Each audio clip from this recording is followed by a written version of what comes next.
Today I wanted to talk about self-esteem. What is self-esteem? Simply put, it's the feelings we have about ourselves. Wow, huh? Now, how does one develop self-esteem? Where does self-esteem come from? And why does it hold us back sometimes? Well, there's two types of self-esteem. There's contingent self-worth, and then there's true self-worth. Now, our self-esteem forms through the identities we take on through experiences in our lives through childhood.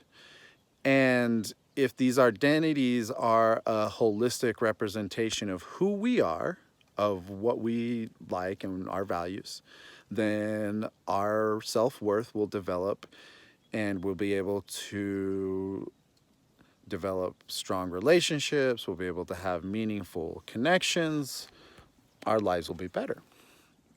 Now, if somebody tells you what you should believe and shows you what to believe, and let's say this person is your parent, right? So as a child, you want your parents' love. You crave their love. It's a psychological need to be loved.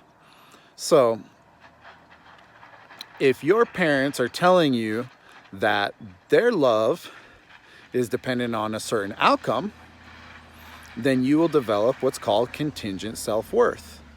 Because now your worth, or how you feel about yourself, is dependent upon an external outcome that was decided by your parents, right?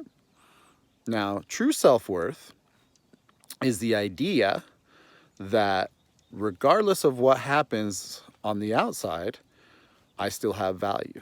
I still have a sense of being. I still feel that I'm worthy of love and all of those other things, as opposed to contingent self-worth is based on external outcomes. Now,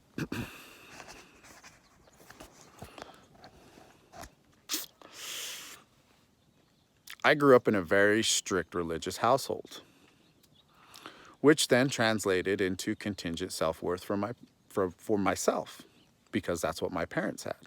My self-worth was based upon me even being worthy, right? That's what the church taught me. I had to be worthy. If I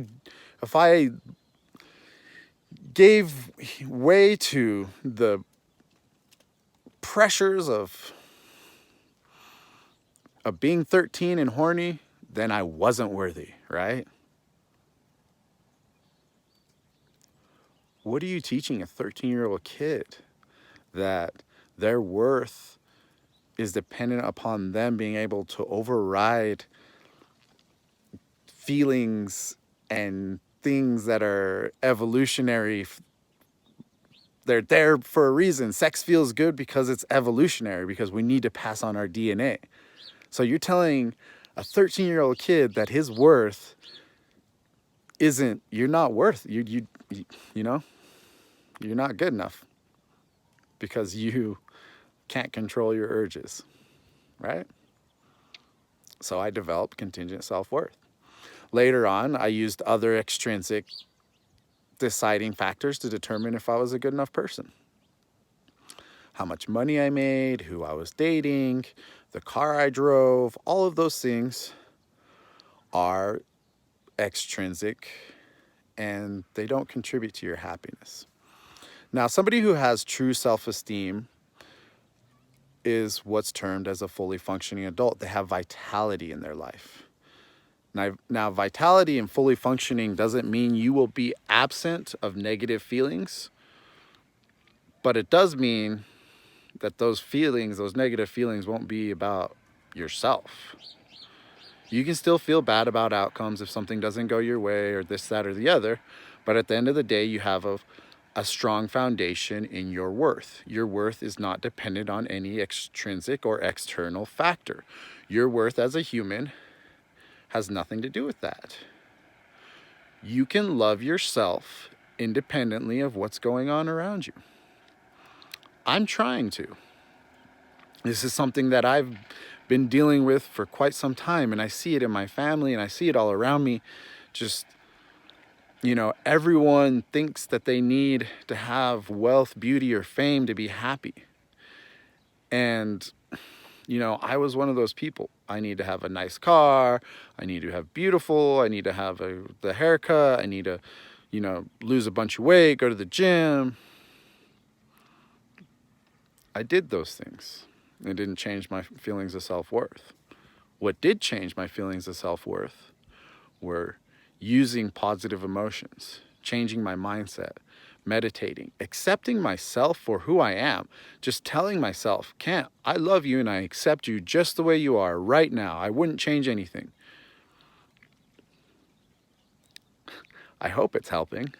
I feel different, but I can't tell. Only you can tell. But if you need help, I can help. I can help you get through this. Let's do it together.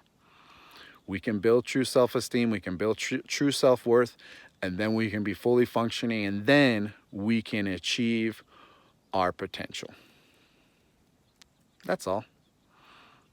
Spread love, inspire hope, and learn compassion. Compassion for yourself and compassion for others.